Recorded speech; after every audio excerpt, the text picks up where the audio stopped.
Vamos falar do companheiro do Alonso agora? Eu dei uma volta para falar do Stroll.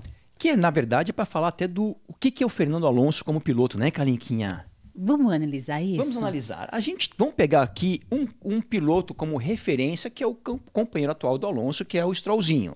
Isso. Strollzinho andou 2 anos como companheiro de equipe de quem? Do tetracampeão mundial, Sebastian Vettel, codinome o Náufrago, que ele tá parecendo que veio da ótimo. Ilha Deserta. Eu não falo do cabelo de ninguém, então não Pois é. E a gente vê aqui, né? A gente já fez uma análise em relação a esses dois pilotos no ano passado. Quem quiser puxar lá no Traduzindo no YouTube, puxar do ano passado, mas vamos voltar aqui. Os números de resultados de corrida. A gente vê que o Stroll chegou 8 frentes à frente do Vettel e o Vettel 9 à frente do Stroll. Classificação, isso do ano passado. 7 vezes o Stroll na frente do Vettel e o Vettel 13 vezes na frente do Stroll. Números de voltas no top 10. Mais ou menos 400 e alguma coisa para cada um.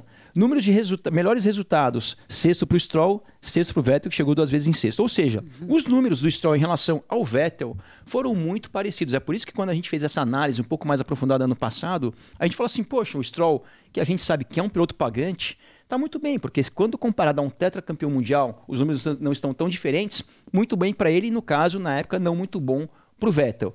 Já esse ano, colocando ele ao lado, fazer uma comparação dele com o Fernando Afonso. Vamos voltar para essa imagem aqui nessa câmera? Olha lá. Pontuação, 72-26. Só que a parte mais importante é o seguinte. Resultados de corrida, 4-0. Resultados de classificação, 5-0. Voltas melhores entre os dois, 5-0. Voltas no top 10. Isso não muda tanto porque o carro da Aston Martin é um carro competitivo, então o Stroll também está entre o top 10 muitas vezes. Só que assim, o top 10 dele, às vezes é 8º, 9º, 7º, 10º. E do Alonso entre os 3 primeiros praticamente toda a corrida. Então a gente vê ali melhores resultados, 3 quartos lugares, isso até o grande prêmio antes de Mônaco, né? Aqui, ó. Agora, exatamente. E a gente vê aqui os números do Alonso na temporada. Kalinka, e pessoal, a única corrida que o Alonso não chegou entre os 3 primeiros, no caso na 3ª colocação, mas foi a corrida que ele chegou na 4ª colocação, a 1 segundo do 3º.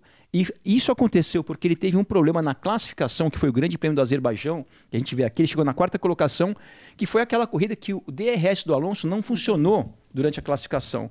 Ou seja, mesmo assim ele chegou 1 segundo do Leclerc, que chegou em 3º. Então realmente, se não fosse isso, provavelmente o Alonso teria chegado entre os 3 em todas as corridas desse ano. Então realmente, o Alonso, eu acho que tudo que a gente está falando sobre esses números, esses comparativos, é para falar o seguinte.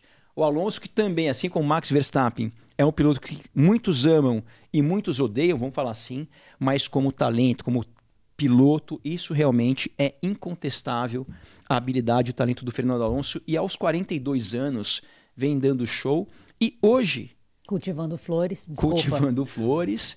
E para mim, assim, é muito legal a gente ver uma grande estrela, né, como o Alonso, e ver esse conflito, não, essa disputa, melhor dizendo, de gerações. A gente falou sobre a classificação entre ele e o Verstappen do Grande Prêmio de Mônaco, né?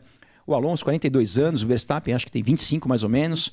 O Alonso foi campeão, ou melhor, é bicampeão, foi bicampeão no ano de 2005 e 2006, contra o Verstappen, campeão de 2021 e 2022. Realmente essa luta entre esses dois grandes pilotos realmente é muito legal e é um prazer e um privilégio para nós termos essa disputa entre esses dois ninjas, de fato. Max Verstappen, 25 aninhos, realmente. 25. E tem mais, né? Porque o Alonso, ele tá nessa fase amorzinho. A gente brinca dessa fase amorzinho porque ele vem um pouco mais zen. Claro, tá ganhando. Quem tá ganhando... O carro tá bom. Tá mais felizinho, tá melhor. Mas ele ainda ajuda o Stroll, porque ele passa muitas dicas. A gente viu no começo da temporada os dois trocando algumas, né, funções do carro. Enfim, ele falando com os engenheiros da Aston Martin. E ajuda o Bortoleto também, que é o outro piloto, ou seja, ele é líder manager, da Fórmula 3. Ele é coach, ele é piloto, ele tá demais. Tá demais, tá numa fase espetacular. Só que essa fase tão feliz dele, como você acabou de falar, tem muito a ver com a performance do carro que ele tá sentado. E, como no momento a Aston Martin está andando super bem, é a segunda força da Fórmula 1 no momento, e galopando a caminho da Red Bull, então a tendência é o Fernando de Afonso ficar cada vez mais feliz ao longo da temporada.